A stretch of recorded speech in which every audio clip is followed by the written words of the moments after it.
Hey, what's going on? You know who it is. You know what it is. This your boy Town Biz. All right, so you know, great, great weekend of boxing. I enjoyed all the events that I've seen so far. I enjoyed the all women's card. I'm gonna talk about that later on because I know now people are trying to play into this narrative now, but it just goes to show you that these people watch our channels, you know, and that they are inspired and get some of their material from us.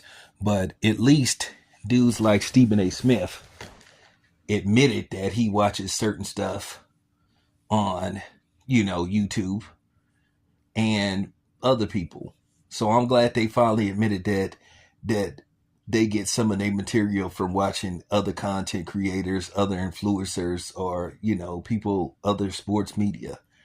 you know, because to a certain degree, we may not have degrees in mass communications, but we study sports, we watch a lot of sports, and we may not play at a professional level, but we may play routinely, as a hobby.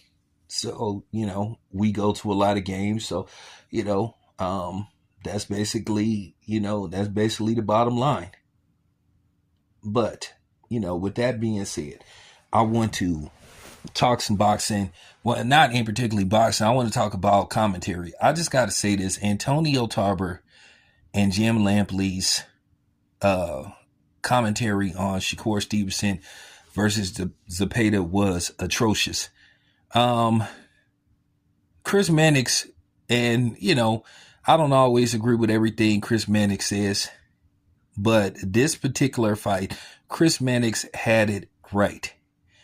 Tarver's broadcast and color commentary was so pro Zepeda to where it got to the point to where it was nerve wracking.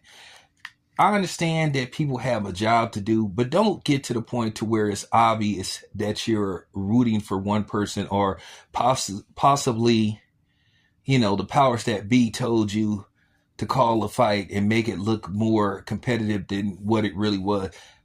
I'm telling you right now, and believe it or not, there are people trying to say that Zepeda won that fight. Now, we all know what particular group they're from, but, denial is, sometimes can be a sickening, you know, and it's part of, sometimes it's part of narcissism or just plain stupidity. It could be a few things, but some people just are in denial about what happened last night. Shakur Stevenson beat Zepeda